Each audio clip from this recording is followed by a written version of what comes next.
Why was it a wild week in CFL week one? Well, we're going to get into that and a whole lot more on Bonfire Midweek. What's going on, everybody? Welcome inside the show. And let's bring in the man, Zach Schnitzer, as always, to the program. What's going on, Schnitzy? How you feeling today? You ready to go? We got a jam-packed show today. Oh, I'm dancing around the bonfire ready to go, buddy. Welcome in all the fire starters. So much to talk about, and we have a big rivalry game in Regina, baby. We're going to get into it. Yeah, we got tons to get to on the show. Thanks to everybody who is already in the live chat, watching live on YouTube and Facebook and Twitter. Maybe you're checking out the podcast later. Appreciate all you guys stopping in. Be sure to catch our pregame show, Game Day Winnipeg. The legend, Chris Walby, the GOAT, joins me as always. We will go live tomorrow. That is Thursday, live at noon on these channels, and then Zach will join me for Game Day After Dark. Might be a late one. Maybe we have a special guest following that 8 p.m. Central Time start. Game Day After Dark, your post-game show Ooh. here in Winnipeg, and well, all you Bombers fans across the CFL. We're going to go around the league. We'll talk about Winnipeg's big win. Zach Collaros lighting it up. Vernon Adams and the BC Lions really impressing, especially offensively in their debut. The Montreal Alouettes captured a win. Nick Arbuckle absolutely stank. The Saskatchewan Roughriders found a way to win. They rode their D all the way to that victory in Edmonton. Guaranteed win game did not work out for the Elks at Commonwealth. And of course, we're going to dive deeper into the Winnipeg Blue Bombers, their injury situation, where they're at right now, a couple roster moves that they made this week, including adding a couple CFL veterans that just might be waiting in the wings for an opportunity. We will look into CFL Week 2, some intriguing matchups. We'll make our picks for SIA.com/bonfire. That's where you want to go for your exclusive link for your bonus. And maybe you want to throw a couple pennies on the game. We're going to have a lot of fun with this. Rocky week one for me, better week one for you, Schnitzy. Oh But yeah, baby. let's start with our around the league here on Bonfire Midweek. And well, the Winnipeg Blue Bombers capture a win. Zach Collaros, as I mentioned, man, he was absolutely on fire. Brady Oliveira, the offensive line. We're going to talk about Willie Jefferson and Demario Houston, the defense overall. 189 yards and 3 touchdowns in the first quarter for Zach Collaros. You were in the building. Your thoughts on that game? Was Winnipeg just that dominant, or was Hamilton kind of bad out of the gates? I think Winnipeg was that dominant. Honestly, they were Take just off your blue colored glasses, man. they are the best team ever in the entire universe, and they're never going to lose again. Okay. My blue colored glasses. You didn't need blue colored glasses. You just read his stat line. Colaris was 189 yards, 3 touchdowns in the first quarter. Well, it almost like it What was it too easy, right? So maybe you- Hamilton kind of stunk. Who was it? I got his name right here. Kenneth George Jr. He was wearing number 3, Yeah, I know what you're going to say. playing He fell boundary down. corner. He fell twice. He allowed a 40-yard catch and run for Carlton St. He allowed Yeah. the Drew Wolodarski touchdown as the Bombers kind of flipped, left and right sides of the field. Yeah. Him falling twice, that led directly to 2 scores. Yes, no, for sure. And the Agadosi one, he fell. Um, he might have been in position, but Agadosi might have still got it. He's such a giant behemoth of a person. He probably still would have had it. But Wolodarski, the pass was perfect. And it was to where just where Wolodarski could get it. I rewatched the game. So maybe those are blue colored glasses, but I'm pretty sure both catches still would have stood, buddy. Yeah, I mean, the Winnipeg Blue Bombers offense flexed in week Yeah. one. Let's take a look right here at Zach Collaros' numbers off the charts. 68% passing, 354 yards, 3 touchdowns, no picks, great efficiency rating. We'll talk a little bit about Pro Football Focus, the American-based stats and analytical entity that is covering the CFL this year. They had Zach Collaros off the charts in week one. Can we talk about Brady Oliveira? I know the stats here say 22 carries for 106 yards. They've since corrected it. It's now 112 yards.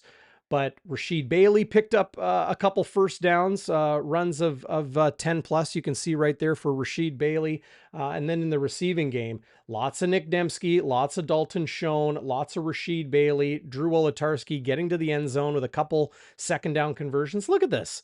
2 for Wolotarski, 2 for Bailey, 2 for Schoen, 1 for Dembski, Oliveira, and Agadosi. Everybody who caught a pass Mhm. converted a second down into a first down for Winnipeg. The offense was just on fire, Yeah. let alone the O-line. Everybody was like, I like how you said that they were flexing, and I almost wonder, Darren, whether, because they kind of went to sleep in the third quarter when you're up 32-4. I think it's hard to keep your foot to the gas pedal. But then Yeah. then when Hamilton made it close, they got up to 17 points and made it a 20-point lead instead of 28. Then the Bombers just flexed again, and that was the drive where you saw Bailey with those 10 plus yard runs kind of going off script, and it kind of fooled the Ticats, and then they finished it off with a Brady Oliveira touchdown. Just flexing again, buddy. Yeah, I don't know a better word to describe it. They were really, really good offensively. Defensively, they were excellent too. Yeah. Wanted to read a couple things from the game notes. That's why my face went very white because I pulled up a big PDF here, so I'm being lit by the blue light of what keeps me up at night, computer screens. I think everyone Yes. can relate a little bit. Kolaris, CFL high week 1, 354 passing yards. All those touchdowns came in the first quarter, as we mentioned. Winnipeg gained 336 net yards of their 471 net yards in the first half. They really backed off in the second half, and I understand that. Score effects, you'll hear that amongst the the stats nerds that follow hockey and baseball and the like. But score effects probably played a big role in that. So 135 yards for the Blue Bombers offense in the second half. Sergio Castillo, 4 for 4 kicking, which I know Bombers fans and the 29,000 plus at the Madhouse back on Friday were very happy to see. Brady Oliveira, I said a corrected 112. It was 113 rushing yards. He was the only player in the CFL to go over 100 in week 1, 22 carries, a great yards per carry average of well over 5, nearly 5.5 yards per carry. So Brady Oliveira, the offensive line, no sacks allowed. The offense was really, really good. Defensively, though, Zach, we saw a ton of great performances as well. I don't know who you want to start with first because there's a whole bunch of guys on the Bombers defense that were impactful and made those kind of real game-breaking plays. Well, I don't think you need to look further than Willie Jefferson. 3 tackles, 2 sacks, 2 knockdowns, and a forced fumble, buddy. Willie Jefferson, when he is on, Mhm. is a game wrecker. He will destroy your offense. And he wasn't playing against bad tackles either. He was playing against Joel Figueroa. Um, Hamilton has a pretty decent O line, but Willie Jefferson jumped off the page for me. But I can't not talk about Celestin Haba's first sack of his CFL career, Huge one. being basically the cherry on top of a beautiful cake that was the defense. And he basically ended the game for the Ticats down by 11. They were going for it on 3rd and 10, and he just I don't know if it's I don't know what it's called, Darren, but the move he put on Joel Figueroa, but he Oh, the kind of dip. the dip. There was a dip. It was a dip, and Figueroa had nothing, and he just took Bo down. Boy, was it a thing of beauty. What did you see in Bo Levi Mitchell? I have some thoughts. Well, I'll give a bit of a teaser to my sober second thought because I'm going to talk about Bo later. I had the same question, right? Because last year I said he was done, Mhm. and I don't want to contradict myself, but at the same time, there's evidence that Bo isn't done. I'll just leave it at that. There's evidence that Bo isn't done. I think there was some positives, there was some negatives, and some question marks with Bo. He certainly didn't end up with a good stat line. He was under 200 yards, 1 touchdown, 2 picks, both to Demario Houston. Um, Not a great night for Bo. No, that pick to Demario, one of Demario's 2 interceptions on the night. One came on the 2-point conversion attempts. The other early in the game on just a throw to the sideline for Bo Levi Mitchell. Like, look, I was talking about this pass on Regina Radio, on Rod Peterson's show on Facebook and YouTube. Um, I can't even remember. I was talking about it in a few different places this weekend. I don't really understand uh, what the issue may be. Okay. You see a player who you know is capable make plays, and then you see them make errors. Is it the arm isn't the same as it was? Is it a mistake by the receiver or the offensive play call? Is it just a bad throw, just a mental mistake? Or is it just a big play that Demario Houston and the Blue Bombers defense made? I think the jury is still out on Bo Levi Mitchell and the Hamilton Tiger Cats offense. It's very new look. Tim White is still there. Bo went after him pretty much all night long, needed to, as they were chasing the game pretty much from start to finish. Not pretty much, absolutely from start to finish. Um, we'll see how it develops, but Duke Williams is new. They got, James Butler, obviously new, some different pieces in there, and Bo being new, right? New offense for him, new quarterback. Everything might take some time. I'm really looking forward to their game against the 0-0 week 1 bye Toronto Argonauts. We will get into that in our picks for SIA.com as well. Let's go back to Thursday night, Zach, in CFL week 1. And this game was entertaining for some reasons and not so entertaining for others. This is the BC Lions Calgary Stampeders final 25-15 as the Lions kind of ruin the party, the Stampede, if you will. Wasn't much And of a party, apparently. It wasn't yeah, very, well, that's the other thing too. But anytime you lose week 1, it probably hurts the fan base a little bit. The Stampeders, not a great attendance, 17,000 and change, I think, at McMahon. But Vernon Adams Jr. really, really calmed a lot of doubts about him as the starting quarterback. 2 touchdowns, 1 interception, was 77% passing.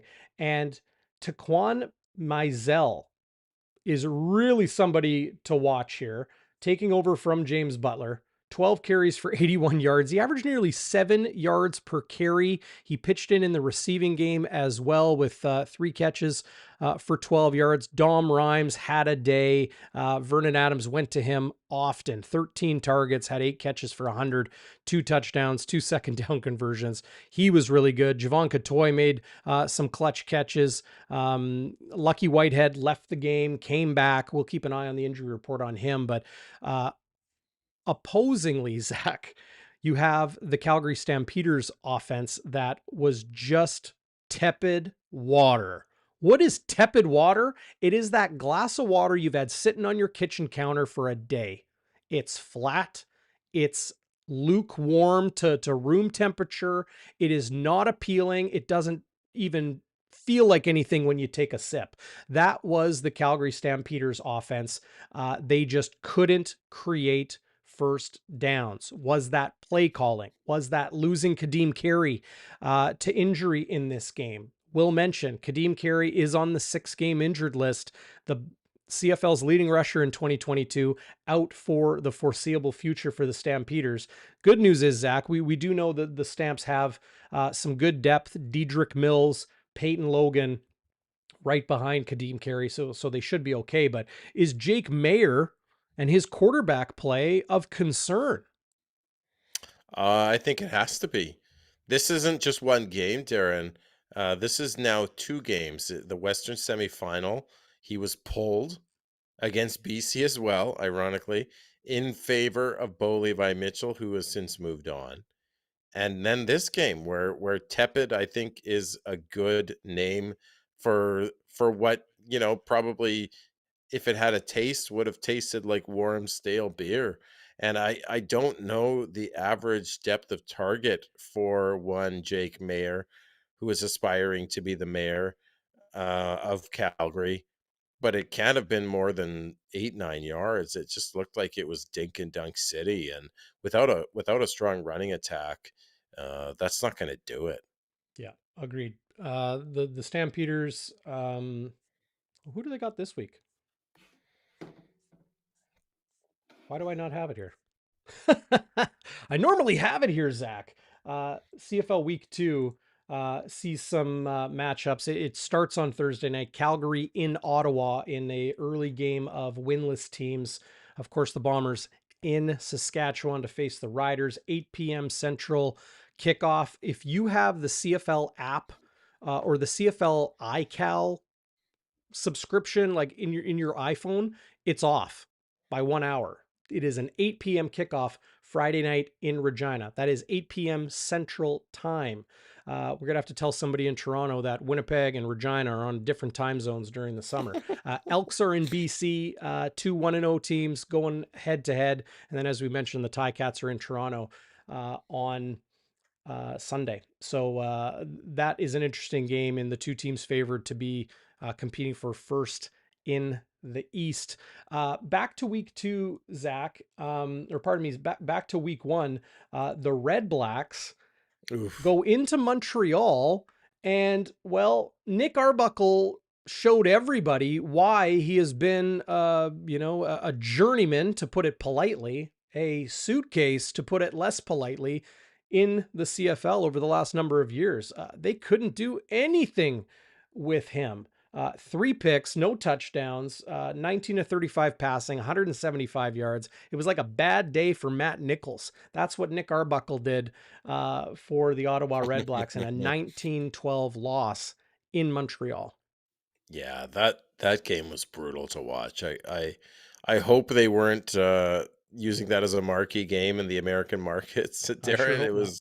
It was brutal, and I imagine that uh, locker room after the game, there must have been some death stares from that Ottawa defense, because they sacked Cody Fajardo, I think it was 6 times. Hmm. They were really keeping the Montreal offense in check, and they did not get any favors from Arbuckle in that even more tepid beer. Yeah. Yeah. Tepid beer, tepid water. I wouldn't even give it beer because beer's got a little bit of, got a little kick to it. Tepid water with a yucky aftertaste. Yeah, like tepid water from the well at the lake. Yeah, You know well what I mean? water. Just Yeah. oof. Cody Fajardo, in his remarriage with Jason Moss, now in Montreal, head coach instead of offensive coordinator. Fajardo still playing quarterback and still doing the things he does. He can be dangerous when he wants to be. He was 67% for 261 yards. Really, Montreal wasn't able to. Neither of these teams were able to capitalize on their opportunities. Right. It was just a kind of a back and forth game where neither team did much.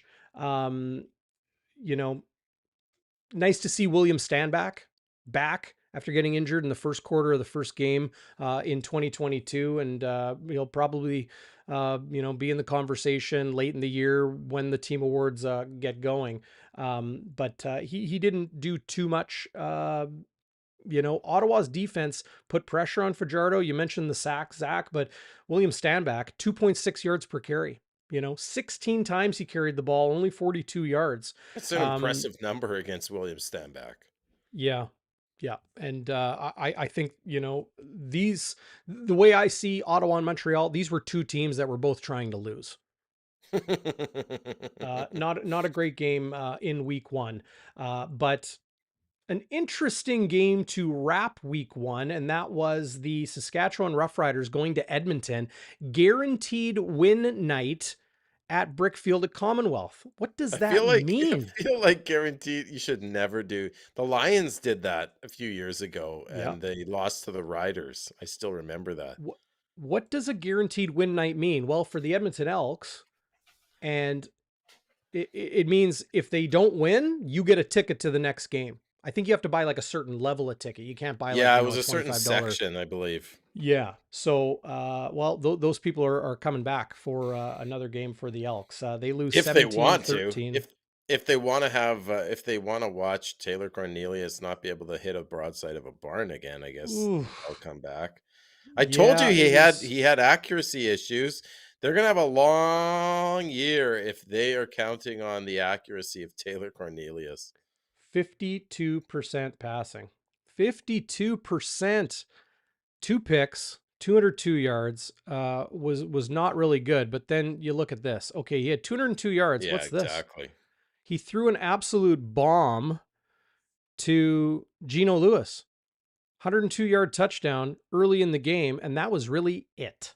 Yeah, Couldn't do anything else. Minus 102 from this 148 for Geno, and yeah, you're left with 46 yards, 29 for Arsenault, 22 for the tailback, Kevin Brown, 7 yards on 1 catch for their big free agent signing, Stephen Dunbar, there to help replace Kenny Lawler. Geno obviously leading the way.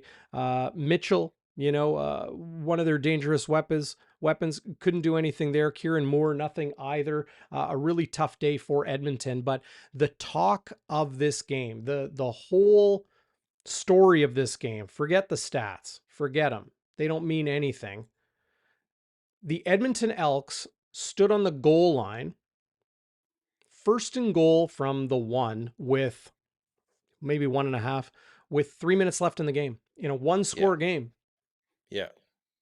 Tried once, tried twice, tried three times. The Saskatchewan Roughriders with an outstanding defensive stand at the goal line to win the game. It was Saskatchewan's defense that is 1-0 this season. It'll be very interesting to see how this defense goes from Taylor Cornelius and an inept passing game and an inept short yardage and running game to the best in the land, I think, in the opinion of many, maybe most right now, in the Winnipeg Blue Bombers, with Collaros and Oliveira and that offensive line and Schoen and Dembski and on we go.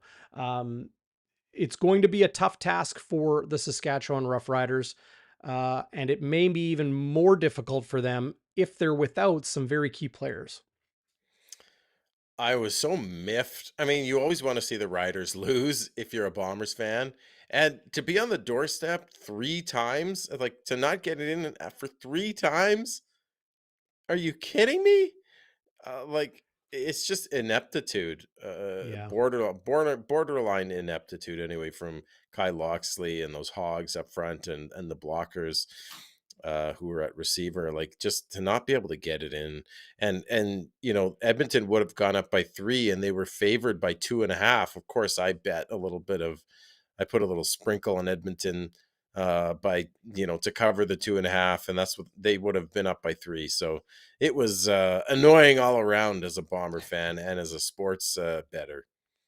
So that is our Around the League here on Bonfire Midweek. We'll do this every week, give maybe even a more brief rundown through what we saw in the CFL the previous week. And of course, stick around. We're going to look ahead to week 2. Before we do a deeper dive on the Winnipeg Blue Bombers, talk about Jackson Jeffcoat, the addition of Brad Muhammad and Miles Fox, a couple veteran Americans.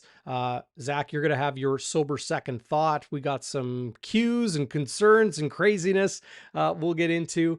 Do want to mention big shout out to our friends at Shannon's Irish Pub. This is the spot you need to be. If you've never been, you got to check them out. 175 Carlton Street, just a quick bubble screen pass down the street from True North Square. They are right across the street from the RBC Convention Center, and one of the most eclectic hidden gems of traditional pub as you will ever find anywhere. Underneath the streets, fantastic drinks. You see it right there. 21 beers on tap. Game day specials. Jets games, Bombers games, before, during, and after every game, home and away. They've got food and drink specials. They got you covered. They got your pub classics. The wings are off the charts, but they've also got some really interesting, tasty culinary selections beyond what you may expect in an Irish pub. So go check them out. shannonsirishpub.ca. You need to go see them. They are the spot. Love our friends at Shannon's. Go support them, and you support us here on the channel. Zach, Jackson Jeffcoat left Friday's game early, and everybody wondered what it could have been, because suddenly, like, first he was in the game, he gets the start at defensive end, and then suddenly he is just not there anymore. Halftime comes, haven't heard anything from the team, and then the team finally sends out a tweet, an official communication release saying that Jeffcoat is done for the night, lower body injury, will not return. We have to remember the context of all this. Jackson Jeffcoat missed, I would say, the majority or around half of last season. Winnipeg was still obviously very good, but they are not as good without Jackson Jeffcoat in the lineup. The week leading up to week one, Jeffcoat was on the injury report with a hip issue. Okay, it was listed as a hip. He missed a whole bunch of training camp, was able to get back, was able to be healthy to play week one. Listed as questionable for week one with a hip injury. Now we see the CFL injury report, and Jackson Jeffcoat is listed as questionable, or pardon me, he's listed as doubtful for week two in Regina with a calf injury, as you see right here on your screen. So did not practice Tuesday, did not practice today, being Wednesday. So he is doubtful. Cam Lawson, Tui Ellie, they were both on the one-game injured list to start the season. They are once again out for week two. Mike Miller practiced last week, then didn't practice, then was a game time decision and pulled out of the lineup at about 4 p.m. before kickoff last Friday. Did not practice this week, doubtful for week two in Regina. Brady Oliveira, limited and full. He is questionable. Any player listed on this list will be questionable at the least. So is this concerning? Same with Dalton Schoen, didn't practice Tuesday. Both him and Oliveira practiced fully today, being Wednesday. Both questionable for week two. No concern there, because questionable is the minimum when the CFL injury reports come out. If you miss 5 minutes of practice for whatever reason, because you pulled something a little bit, but you're fine, you're good to go, you will be listed officially as questionable for that upcoming week. So good news, I think, overall, but maybe not on the case of Jackson Jeffcoat. The Riders have a lot of injury concerns as well, Zach, that we're going to get into in a second. So stick around. But, well, not you, Zach. You have to stick around. You don't have a choice. I'm stuck here. I'm glued to my chair. But Jackson Jeffcoat, if the Bombers are without him, it's probably going to hurt their defense a fair bit. Huge. Yeah. He had the most pressures, according to DT, of any D lineman last year. So that's massive. It's a massive loss. I mean, you can argue that pressures are even more influential than sacks. You'll see that when we talk about the Pro Football Focus winners this week that they announced on CFL.ca. But yeah, it's a huge loss. I just hope Celestin habas it again. You had to, hey? I just had to. But it's getting to the point now with Jeffcoat where, he's injured for almost 1/3 of the games or more. So you got to start wondering, or at least you have to have a backup plan. It's just, I hate to say it because I love the guy, but being healthy is a skill. Staying healthy is a skill, and not that he's unskilled, but you have to be on the field, and he just hasn't been on the field, Darrin. Yeah. The best ability is availability. Chris Welby has said that, Right. like so many people have said. Right. in the game of football for so many years.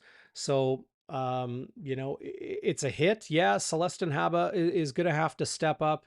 Uh, you know, uh, Anthony Bennett, the Blue Bombers' first round pick in 2023 out of the University of Regina, um, is going to have to step up as well. So it will continue to be a rotation. I think Winnipeg will be okay, but uh, especially early in the year when these things kind of start to snag guys, I think you want to be more cautious than not, so we don't have a situation. So Jackson Jeffcoat doesn't have a situation like he did in 2022.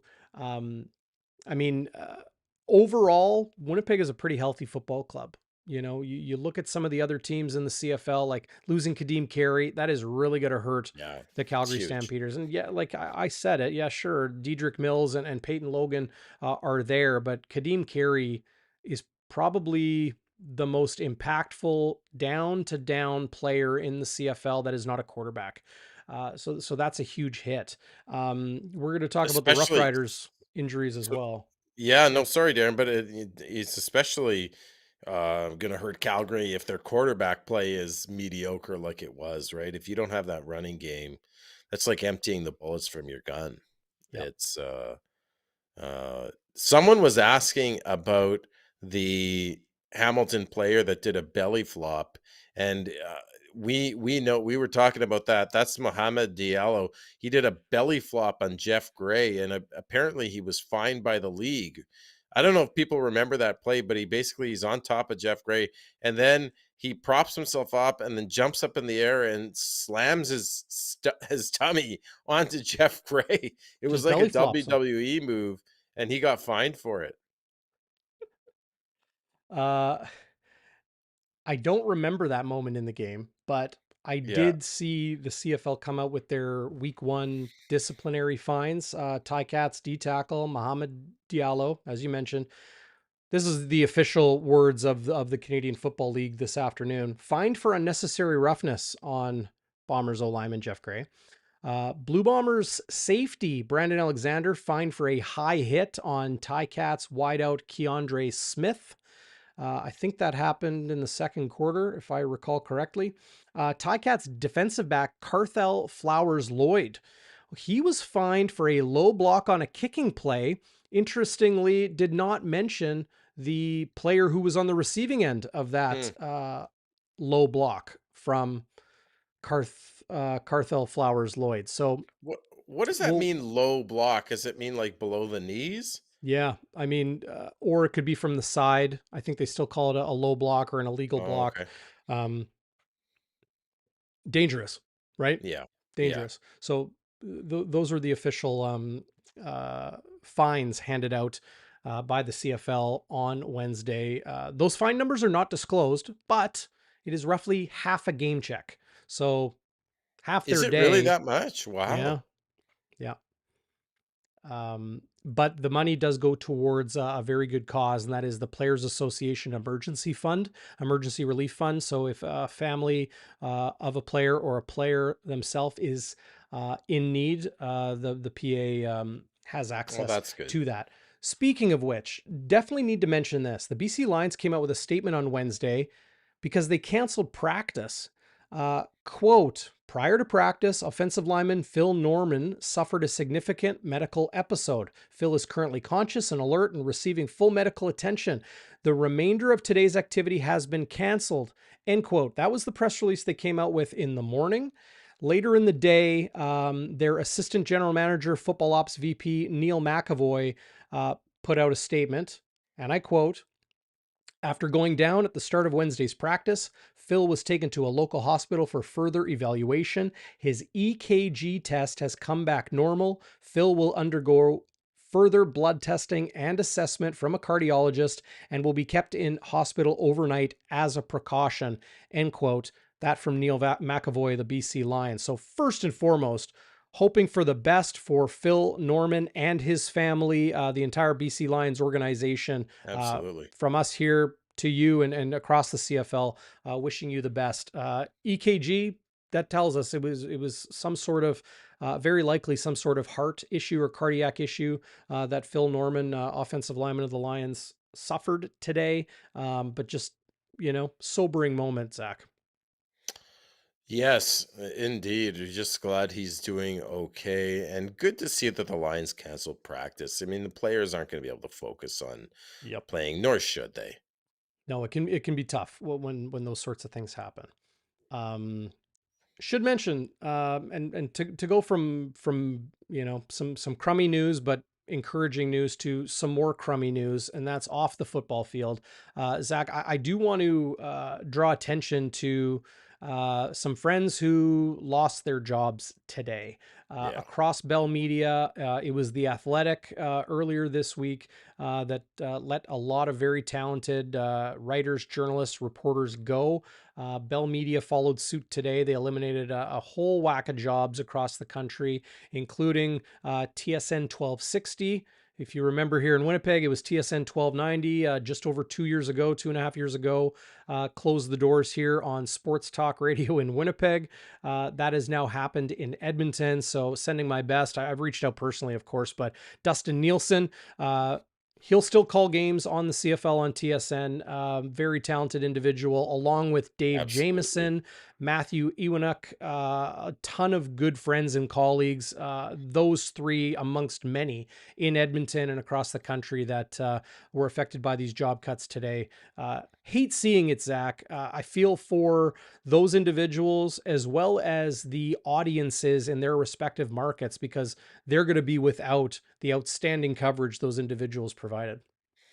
Well said, buddy. It just blows. And I have to say this as someone who's a mental health advocate.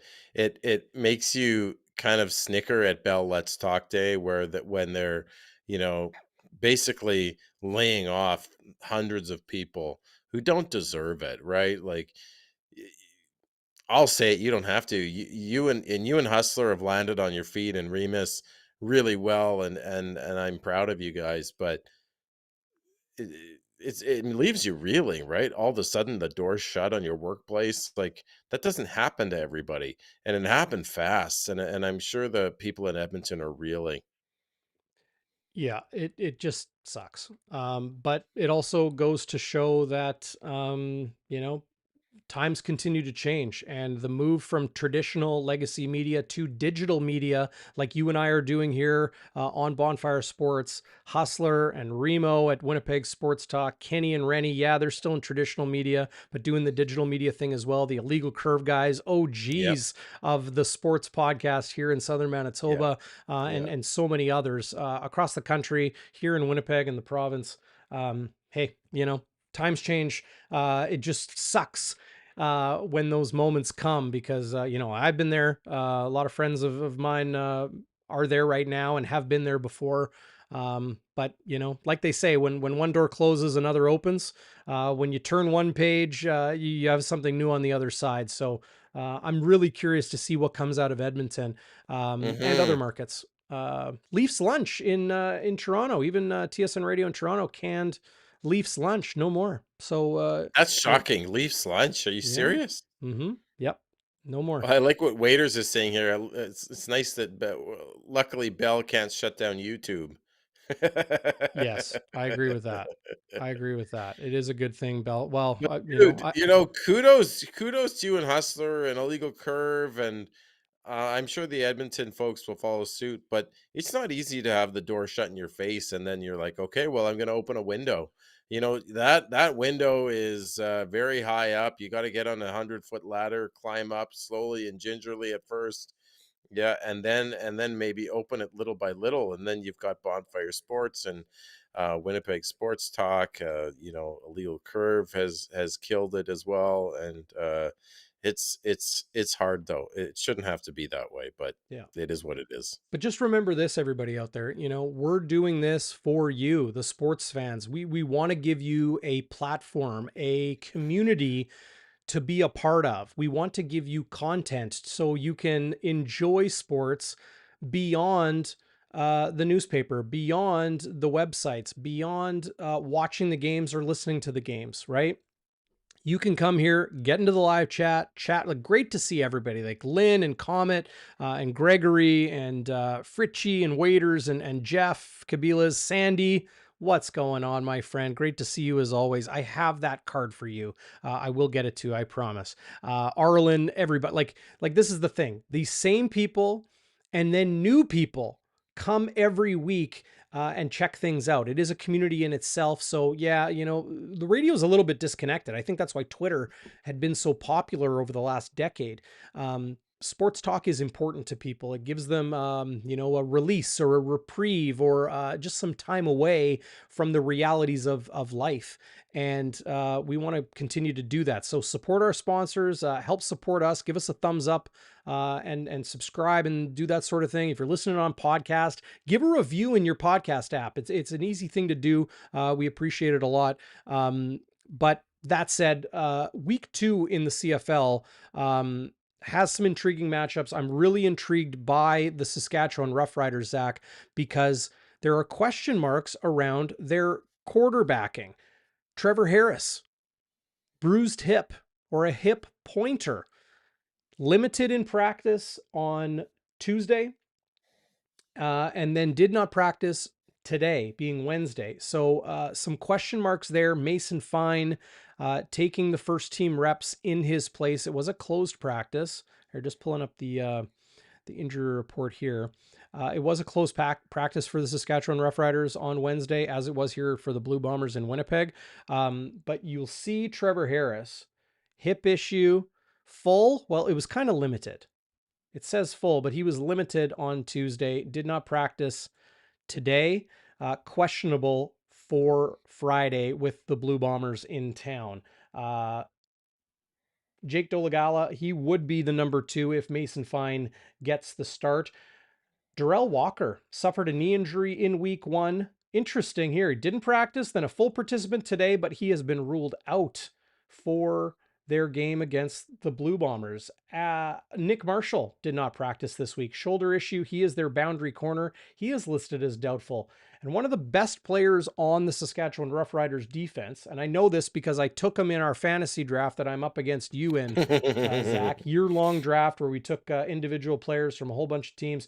Roland Milligan Jr., hand injury, is going to be questionable for Friday night against Winnipeg. So question marks there as well on the Saskatchewan Roughriders. They're still got Anthony Lanier II on the defensive line. Pro Football Focus rated him the most impactful defensive lineman in CFL Week 1. Really interesting stuff at Pro Football Focus. If you head over there, give them a check them out. There's some really interesting stuff. They even pick like their best players of the week, pretty much at every position.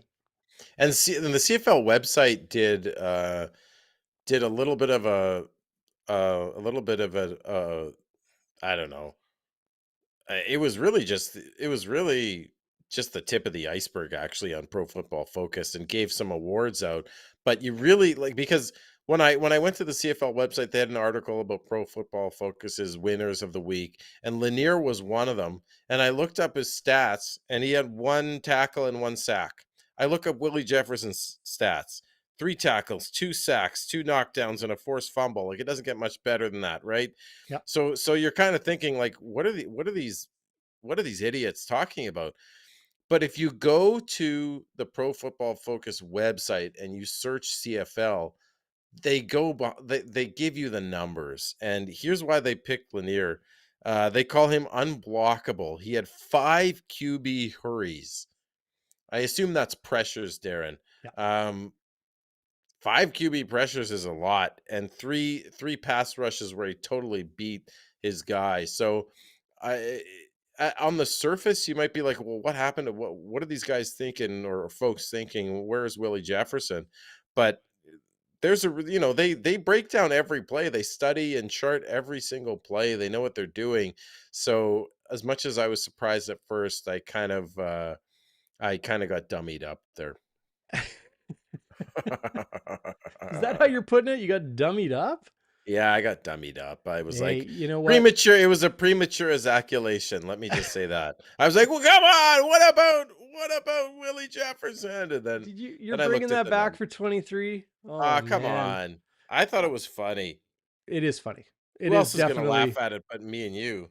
yeah, it is definitely funny. You and I have some moments, but whew, I like that. Yeah, so Pro Football Focus gave Anthony Lanier pass rusher of the week. Great pass rush grade. A couple Blue Bombers mentioned in this, including quarterback Zach Schnitzer.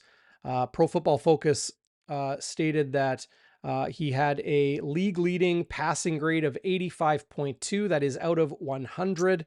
They really dig in to all of the numbers and the charting of everything. It's really impressive. So go check them out, pff.com. Big shout out to them.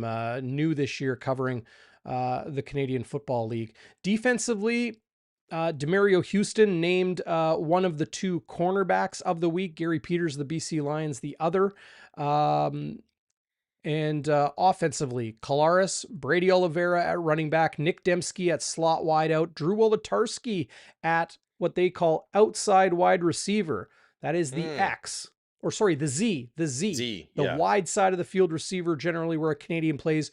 Drew Wolodarski, I imagine that touchdown grab he had was a big part of that. And then the bookends, Stanley Bryant, Jamarcus Hardrick, they were named respectively, the left tackle and the right tackle of the week on Pro Football Focus. Yeah, Peter baby. Lots Godber, of the bombers center. there. Sorry, go ahead. No, just happy there was lots of bombers on there, as Lots there of should bombers. be. Sorry, you were Lots of Peter bombers. Godbear, the center. Yeah, of the Saskatchewan Roughriders. So they've been running the football effectively. They've been protecting Trevor Harris pretty well, Yeah. except when they left Trevor Harris in the game Oh at my the end to throw god. a deep pass. I don't really understand the reason for that. So he took a shot. It appears to be his hip, or it's listed as a hip. Craig Dickinson called it a hip pointer, and I joked on Twitter today when uh, Craig Dickinson had his statement answering questions about Trevor Harris's availability for week 2 against the Blue Bombers. No comment. We'll see when the injury report comes out. And I joked, he's got a lot of work to do on his Mike O'Shea impression. Mike O'Shea never says no comment. Mike O'Shea Yeah. is way smoother than that when he Yeah. doesn't want to directly address a question, really in particular about injuries. So no word on Jackson Jeffcoat definitively, but I would say, while he is listed as doubtful, probably not. Yeah. Probably not going to play this Yeah. week. So Anthony Bennett and Celestin Haba, the rookie, who had a really big Oh, they CFL have it. debut last week, Yeah. they'll handle things. And then they're going to be going up against potentially Mason Fine, a number 2 quarterback. So Oof. could be a heavy dose of the run in Ryderville on Friday. Absolutely. And Darren, before we talk more about what the Rough Riders, what they are and maybe what they aren't, Mhm. um, because it's hard to tell how good you are when you beat an Elks team like that. But tell us about Brad Muhammad and Miles Fox, Thank you the for two reminding me. guys that came in. Yeah, so I don't know too much about Miles Fox, but he is what is it? He's a 300 plus pound defensive Yeah. tackle, an American with some experience, most recently with the BC Lions. Brad Muhammad, I made a couple calls and Zach, you tweeted it this week. Plug your Twitter at Zach Schnitzer 48. You tweeted it this week. You remember Brad Muhammad and how well he played against the Blue Bombers Hmm. last season. He had Yeah. 16 starts at field side halfback in the Calgary Stampeders defensive secondary. Played a little bit with Ottawa in 2020 or 2021. And then they cut him loose, Arena League a little bit, but 16 starts at halfback for the Stampeders. If the Blue Bombers are without Winston Rose, or maybe more likely longer term would be Jamal Parker, Jamal Parker. this Yeah. is a great ad Yeah. for Winnipeg. Brad Muhammad was an impact player. He made plays. He had pass knockdowns and He's a good tackler. He's listed at 5'10", but I remember him being a lot longer. We've talked about length Yeah. on this show a lot. 5 He's got Yes, we length, have. right? So he's and playing halfback is one of the trickier spots, or probably the Yeah. trickiest spot for an American to learn in the CFL game. So they release Matt Cole, who was the talk of training camp, did some things in the return game. He has been released, and they're going to add a veteran in Brad Muhammad. Overall, I think this is a net gain to go from a fresh rookie to a Yeah. guy that had 16 starts and a very good defense in Calgary last season. I don't think Winnipeg needs him to jump into the lineup right away, but it's nice to have a guy like Brad Muhammad right there Yeah. if you need him in the secondary. Well, and you mentioned halfback being tough to play, and that's because you're going against guys that are running at you full speed from behind the line of scrimmage. You're going against guys doing the waggle, and if you're an American defender, you're like, what is going on here? How am I supposed to defend that? So it's a very skilled position, Yeah, and it never hurts to have depth. no question. Depth is the Yeah, one thing every team wants. yeah, you Every can't. single team wants that depth, because in football and in pro football, the inevitable is you will need everybody to step on the field and do their job, right? That's why Mike O'Shea doesn't like talking about who a starter is or who the ones Yeah, are. He yeah. talks about the guys that are going to go out there and play. So could be Celestin Haba, who's going to need to step in and play. It's just amazing. Like, what has it been? Today's Wednesday. So, Yeah. like, Celestin Haba has been with the Winnipeg Blue Bombers for like 2 weeks. 2 weeks, May Like, 30th, I think he signed. yeah, like 16 days. It's Yeah. insane. Yeah. So the way he came in and had that huge play to help seal the victory over Hamilton, and now he could start on Friday night. It's really something. Well, and they can always, comment talking about how well Matt Cole did on kick return. They can always bring these guys back too, and when do they expand the practice roster around Labor Day, Darren? It's their choice. They can begin. It's like a Yeah. window that you can expand it, right? And Yeah. it's their choice when they want to. But yeah, around Labor Day, after Labor Day, is when teams can begin doing that. Yeah, Yeah, for sure. Should I do my sober second thought or what? yeah. I think it's time. Let's go. It's time. Okay, so I have a question and I have a concern.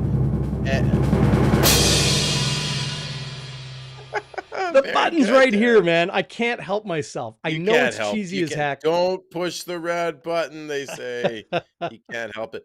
What did you say? It was you had an acronym for guys like you who can't stop buying gear or tech. Oh, gas. Yeah. What's Yeah, gas? gear. Darren has gas. Yeah, gear acquisition syndrome. Loved it. Yeah, Loved it. just, technology, right? Happens. It happens. But I'm a Gas bargain happens hunter, to the right? I'm best. not paying retail for anything. No, you're a Winnipegger. Well, of course That's you're not right. paying retail. Tried and true. So sober second thought, I'm gonna have a question. I have some concerns based on last week, and then I have a crazy moment from their week one game. Uh, Questions. So we were talking about Bo Levi Mitchell, and I basically last year said he was done. And after the game, I thought he's done. He was less than 200 yards, one touchdown, two picks by Demaro Houston. Did not have a great game. Threw for less than 200 yards. And then I got a little more sober, and I had a second thought, and I was like, is Bo actually done? Is he that bad, or did the Winnipeg defense play really well, or is he just maybe not on the same page as his receivers, particularly Tim White? It is only week one. And so what I did is I rewatched the game and I counted 7 long bombs that Bo Levi Mitchell threw, Darren, and our fire starters. And what I found was a mixed bag. There was 3 or 4 where the Bomber defense, be it the D line or the DBs, played extremely well, and he didn't really have a chance. So I'm not putting that on Bo, whether the pass rush was pressuring him or you saw our DBs, like Demaro Houston and Lawrence and the guys making plays. There were another few where he just plain missed guys. And I think that's where that's not so much Bo losing it or being over the hill, but he's just not on the same page. The timing, right? You need to have timing, and it's week one. He didn't play much in the preseason. But lastly, there were a few plays where um he underthrew his receivers. And I think that's where you're looking at maybe his arm strength waning, or because of that shoulder surgery, maybe he's just not the same old Bo. So eh, the answer is as clear as mud. I don't know if Bo's done. There was some encouraging throws on his part, so it'll be fascinating to see how he plays against Toronto, to see whether, it's still his arm giving him trouble, or maybe it's just him not being on the same page as receiver. So that was my question. Concern has to be the fact that the Bombers should have won that game by 20, 30 points. And the special teams outside of Castillo gave us trouble. They gifted the Ticats 2 touchdowns. One was on the Jamison Sheehan block punt for the touchdown. The other was Janarian Grant. Got stripped, and it went right into Fraser Sopic's hand. He rumbles it down to the 2, basically gives a touchdown to the Ticats. James Butler walked in from there, Darren.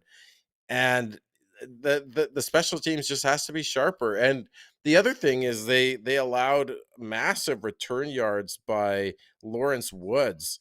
I believe he had 6 returns for 154 yards, 25.7 yard average, and a large of 40. And that's where I wonder, it's just one guy, but Mike Miller being out on special teams, Hmm. I can't imagine that doesn't hurt your kick coverage. So hopefully he gets back soon. The other, postscript on that, the other concern was Piggy. Tyrell Pigram getting stuffed on short yardage on the goal line twice. You saw in the second half when they went to short yardage again, it was actually Drew Brown who came in. I thought that was interesting, wondering whether they lost confidence in Piggy T. I'm sure he'll be coached up, but something to watch to see if Piggy has been removed from short yardage for the time being. And then my last thing, Darren, is my crazy moment. It wasn't the first touchdown. The beautiful dime Zach put on Nick Dembski in the corner route. He just punished Adeleke twice on a corner route, actually. But it was actually the second touchdown he threw to Rashid Bailey. It was a play action, and a play action is used to try and freeze the defensive line, right? Well, or fool the defensive line. Well, Jagarrett Davis was not fooled. He didn't go for Brady Oliveira. He went right at Zach Collaros, and Collaros was cool as a cucumber, even with a massive guy in front of his face. He pump fakes. He makes Jagarrett Davis jump in the air to try and knock it down. And then as Jagarrett Davis is coming back down to earth, Zach coolly and calmly just flicks it over his head to a wide open Rashid Bailey, who walks in for the touchdown. If you haven't watched the game recap or seen highlights, just watch for that again, because it's just, I can't imagine being a quarterback where a massive guy like Jagarrett Davis is bearing down on you, and you have the presence of mind to pump fake him and have the patience and timing to just toss it over his head as he's coming down from his jump. So that's my sober second thought, Darren. And that's just Zach Collaros magic. And I love it. And all Bomber fans love it. Incredibly sharp analysis and insight from you, Zach. I say that in all seriousness. Really good eye on the game, and that's why people come here to see you on Bonfire Midweek. They You come here to mentioned see me. Of course, they come here to see me. that's right, they do. Speaking of Zach Collaros, uh, I have to pull this up. This just came across my feed just now. So Ed Tate of BlueBombers.com, outstanding writer for the club. Love reading him. I suggest you read him as well. He tweeted this quote from Drew Wolodarski today. And here's the whole thing. Today was a close practice, but it was also open locker room day. This is why the open locker room is so important for media to have at least once a week in the CFL, really in pretty much all pro sports, because you get a chance to get guys a little bit more relaxed, a little bit more in their own element. I'm going to pull this up here. This is hilarious. Drew Wolodarski, okay, tells Ed Tate, you know what? Zach Collaros reminds me of an old Italian sculptor like Michelangelo. He's obsessive, but also humble. He's like an old Greek guy who might work until he dies. I joke about it, but seeing that from him has helped me grow. I give way more now than I did before. I'm not afraid to say. Drew Wolodarski is an Wow. absolute gift. Yeah. The guy is just pure entertainment, whether he's got a guitar or cleats on or just, shooting the breeze, in a chill atmosphere like he was today, obviously, with Ed Tate of BlueBombers.com. What a great quote. Zach Collaros leading all storylines as far as CFL Week 1 and the outstanding performances. Must feel good, Bomber Nation, to have a quarterback like Zach Collaros. Mike O'Shea is raving about him, saying he just exudes winning. That's what Mike O'Shea said about the quarterback today. Uh, the receivers, the O-line, they'll do anything for this guy because I think he just shows up and gives everybody the confidence around him from his own confidence that they're going to go out there and get the job done. That's really, really something. And it's blossoming before our eyes, right? A Yeah. very comfortable Zach Collaros, year 3 with Drew Brown, with Buck Pierce, with Mike O'Shea, with a lot of these receivers and a lot of the guys on the offensive line. Continuity matters. Um, Yeah. Zach Collaros said it during training camp this year. He's never been in the same room with the same group for this long, even in college, because you have changes all the time with coaching staffs and recruitment and players graduating, aging out, that sort of thing. We might be seeing the best of Zach Collaros in his entire life, his entire playing career right now because of this. Yeah, I want to just quickly digress. Everyone's asking about the chain. I just moved my camera, Darren, so people can see it. Okay, It's just hanging up there on here, that look. weird cat statue. I will be bringing out the chain. I honestly just keep forgetting. That's all. But I'll get it back. I You'll I get it have the back. chain. I'm Yeah, still I'm still repping the chain. Yeah, you that are. I mean, I just love colorful comments like that. Calling him an old Italian sculptor, and then he calls him an old Greek guy who's gonna die at the workshop table. Just great stuff from Wolodarski. And Ed Tate had a good article yesterday too, where he interviewed Brad Muhammad, who's the new DB halfback we were talking about, and he just talks about gives you some inside baseball into the culture that is the locker room of the Winnipeg Blue Bombers. He talks about how he's never seen anything like it, and he's been on tight teams before, but the fact that the guys one thing he commented on was the fact that the guys will watch film and compliment each other on the great plays that they make, and you can just easily tell that the guys are playing for each other. And I think, I don't know, tell me what you think, Darren, but I think when you're trying to win and you're trying to win for yourself, I mean, I think we all like to win. But I don't think it's as motivating or even close to as motivating as wanting to win for your brother. Like when you want to win for someone else, I Yeah. imagine that's much more motivating and has more staying power. I don't know if you caught the conversation with Paul Maurice following their loss last night in Vegas in the decisive game of the Stanley Cup Final. No. Uh, the reporter, it was Jackie Redmond, I think.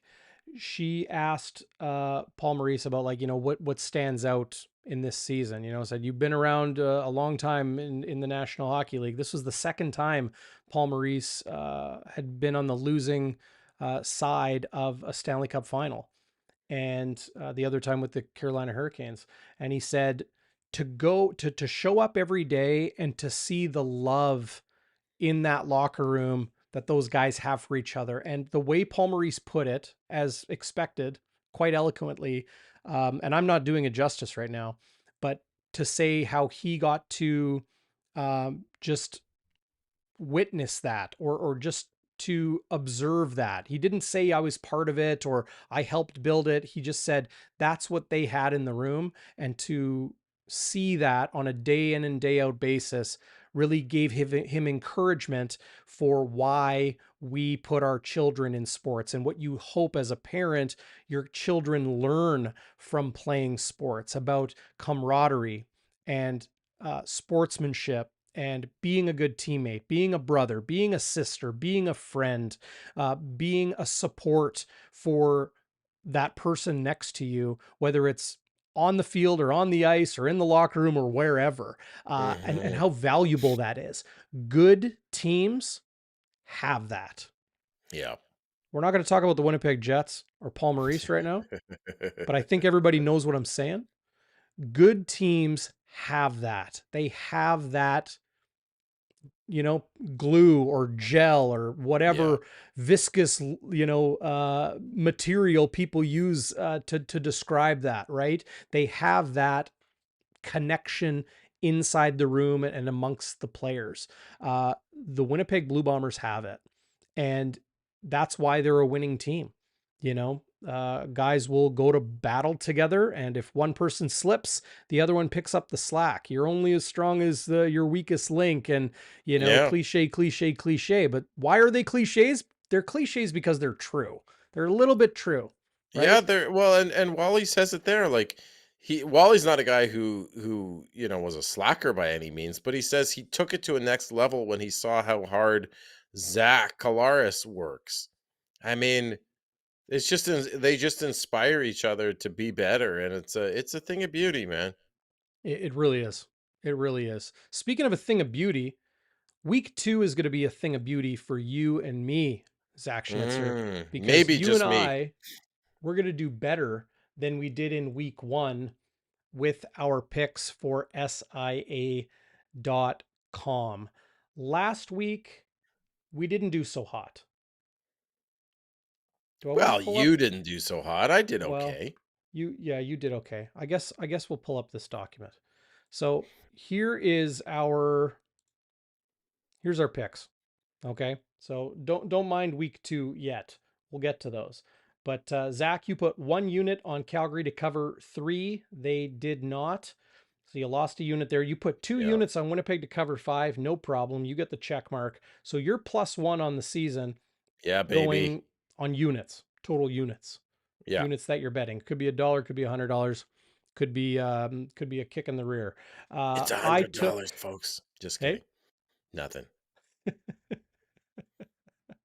I took Ottawa +2.5. I put 1 unit on that. I missed. They stunk. I thought Nick Arbuckle would at least be able to do something. He couldn't. Edmonton, I had them covering 2.5. I put 3 units on that. I thought Woo. Edmonton was going to win the guaranteed win game at Commonwealth. They didn't. I get another X. So I'm -4 on the year. You're Ouch. +1. I've got work to do. Like, it's almost like I'm giving you a bit of a head start. Hey, Zach? Well, I think you did. I think you handicapped me, buddy. But that's okay. That's okay. Yeah. I'll take it. And this week we're going in even Stevens. Yeah. We're gonna take this seriously. It's going to be better. You're not gonna give me any benefit of the doubt. It's going to And be better this week. yeah, Go to SIA.com/bonfire. That is our exclusive link. If you sign up and deposit, I think it's anywhere from $10 to $1,000. And once those bets clear, you get a 100% bonus in bet credits. So you're not going to find that deal anywhere else, especially from sportsbooks based in Canada. SIA Sports Interaction is Canada's sportsbook, based here in Canada for Canadian sports fans like you. Okay, so the Calgary Stampeders open things up in Ottawa on Thursday night. This line has moved quite a bit, Zach. It was yeah. originally what? Four, Five? 4 or Four. 5. It is now 6.5. The Winnipeg Blue Bombers opened and remains 6.5 point favorites in Saskatchewan on Friday. The Edmonton Elks are 7 point dogs in BC on Saturday night. And then Sunday to wrap up CFL Week 2. The Ticats 0-1. They are 2 point favorites going into BMO to face the Toronto Argonauts in their home and 2023 season debut. They're going to raise the banner And then Ugh. the odds makers think the Ticats will win by at least 2 points. Yeah. So we've got our picks, Zach, and Okay. we'll start with you. Okay, so I'm taking Hamilton to win by at least 2. I think they bounce back. They've had a week to work out the kinks, whereas the Argos have not. I don't know what the Argos are with Chad Kelly. I know he Mhm. he won them the Grey Cup, but that was just a flash in the pan with no film on the guy. I think he can only do so well. I don't think he's going to be. Let's just say his debut is not going to be Bo Levi Mitchell's debut that occurred in 2013, where he lit up the Bombers for 3 touchdowns at IG Field. Uh, so I think Hamilton puts it together. I think they showed some real fight in staying in the game when they were down by 28. So I like Hamilton to win by at least 2, Darren, and I'm putting 2 units on it. I'm not as brave as you betting 3, but I'm gonna put 2 down, and then my second one is gonna be the Bombers. I'm going to take them 6.5. It was 6, but a lot of people were betting the Bombers, so they've raised it. I expect them to um, widen the spread even more in the next couple of days, or tomorrow, I guess. So I'm Yeah. taking Winnipeg minus 6.5. Okay. So you got 2 units on the Ticats to cover and 1 unit. Not very confident you are on Winnipeg to Well, cover 6.5. I'm I not like, super confident. No. yeah, I like the BC Lions to continue their role. Like, look, let's be serious. Okay. The Edmonton Elks are 7-point dogs for a reason. They were terrible in week 1. I am putting 2 units on the BC Lions to cover 7 at home. LL Cool J in the house. Lions will win by a touchdown or more. I'm gonna have to change this. Right. It's 5.5. No, it's 6.5. 6.5. It's So it's moved moved that by much. That's two why you want to two get on points. SIA.com/bonfire early in the week before the lines move. That's okay. That's all right. I might have put a sprinkle on, but I will take already. But I will take them at 6.5, putting 1 on that. Really trying to get to -1 on the season, and we'll see where you're at. You could be up by 5, easily 5 on me. By hmm the time we're done, Zach, for week 2. I expect to be. I expect to be. I think people should put their money with the Schnitz. Leave their money with me. I ain't gonna do any Ponzi scheme. I'll just I'll help you Reinvest it. decide where to bet. I'll reinvest. Yeah. Again, this is just for fun, and of course, we hope you just have fun with this. Do it responsibly, do it safely, and yeah, we hope you can do it with us on Bonfire, SIA.com/bonfire. They got prop bets, they got futures. Those are still available on the site if you want to take the Bombers to win the Grey Cup or to win the West. Over under totals on wins for the season, or even pockets for the wins. I don't know if that's what it's actually called, but like if you think they'll win 10 to 13 games, you can bet on that. Those Right. sorts of things. Who's going to lead the league in receiving, rushing, passing yards, all of those sorts of things. Tons of great stuff. Go check them out at And SIA.com/bonfire. Should mention, because I failed to earlier, Jamal Peters back with the Toronto Argonauts. He was their starting boundary corner last year, time in the NFL, released recently, signs back with the Argos. He will likely be the eventual starting boundary corner in the Toronto Argonauts defense. And getting him back, he practiced a little bit this week with the ones, so it's possible he could play um, against against the Hamilton Tiger Cats, and the game is on Sunday, so he does have a little bit extra time to get things going. But that's a huge addition to the Argonauts defense. They are without Enoch Mwamba right now. oh, is Mwamba hurt? I didn't know Yeah, that. yeah. Um, and the reason I wasn't super confident on my Winnipeg pick, this is before because yesterday there were, Harris didn't practice, but um, Dickinson said he'd be fine. So I thought, okay, Harris is going to play. And I thought that Saskatchewan defense looks pretty good. Hmm. I don't know about their offense, but their defense looks pretty good, albeit they were playing against Taylor Cornelius. But um, you never know when you go into Regina. But here's the thing, especially if Harris doesn't play, I see them covering, and now with all the spate of injuries that showed up today, I think the Bombers easily cover. I should have put more units on, but too late now. But who is Saskatchewan? Like, did they just barely beat a bad Elks team? Or is that Elks team pretty decent and the Riders have a really good defense? I don't know, but all I know is that the Riders were a goal line stand away from possibly losing that game against a quarterback who was humming at a lofty 52% completion percentage. So it'll be fascinating. Like week two, like you started the show off by saying wild. It's going to be a wild week too. I'm fascinated to see what'll happen in the CFL. Yeah, I think it was wild because of what we saw and the way we were surprised by so many things. Were we surprised by the Bombers? No, but we were surprised with how it all shook out on Friday at the Madhouse, right? Like it coming out the way they did with like nearly 200 yards passing and 3 touchdowns in the first quarter. And then to see Bo struggle the way he did, and then the Ticats able to strip the ball away and block up and really make some things happen to get within a score in the fourth quarter, that was pretty wild. To see Vernon Adams Jr. put a lot of doubters, well, at least put some doubters back on their heels, I thought was pretty wild. To see how bad Nick Arbuckle was pretty wild. To see the goal line stand of the Saskatchewan Roughriders was pretty wild.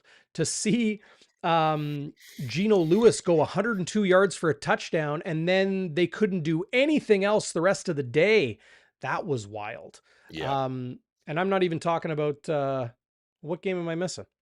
I'm spacing out today. Holy cow.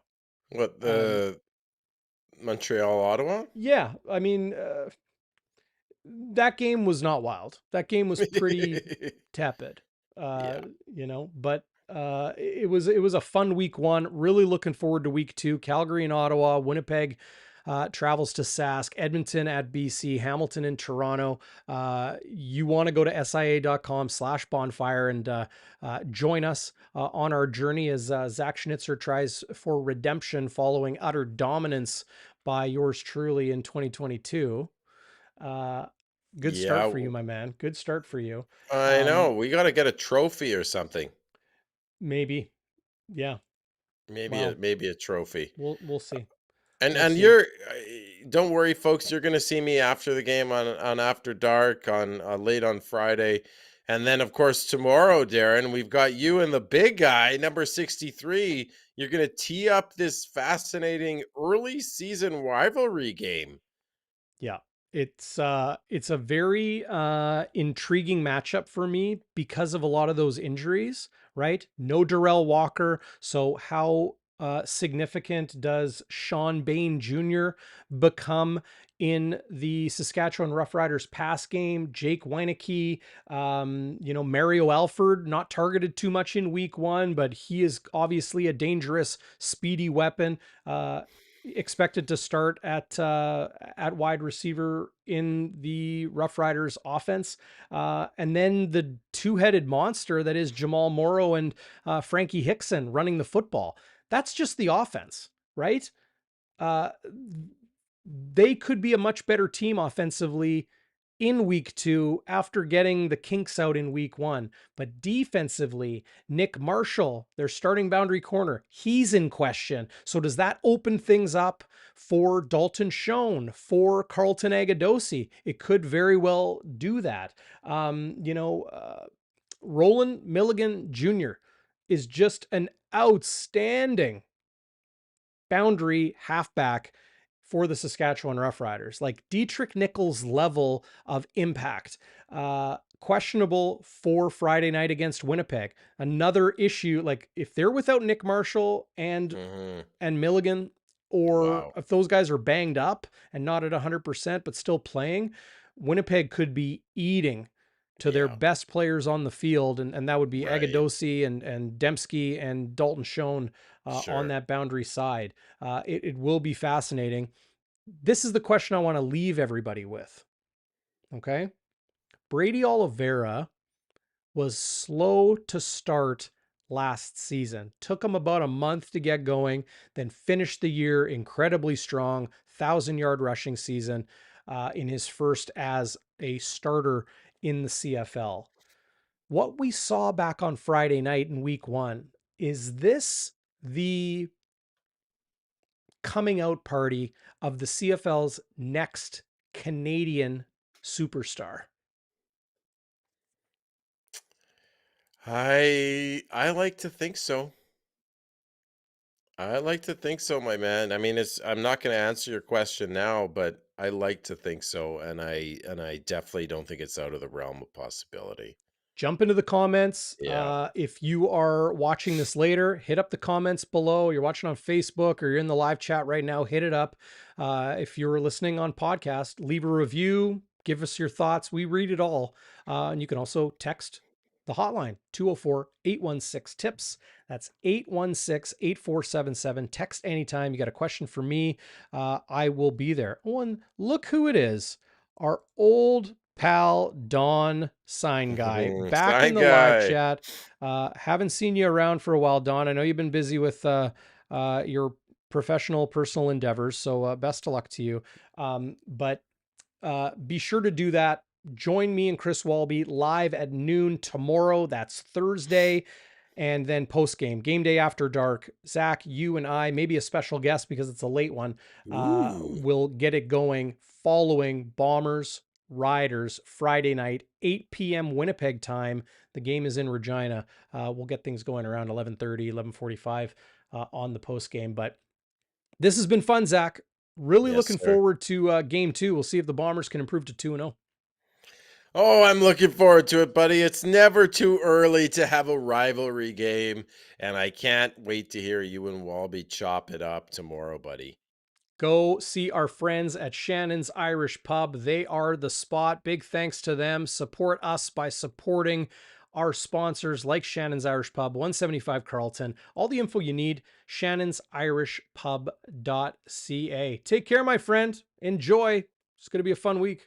Oh, it's going to be great. It's always great when we play the Riders. Thanks, Firestarters. Sayonara. Good to see you all.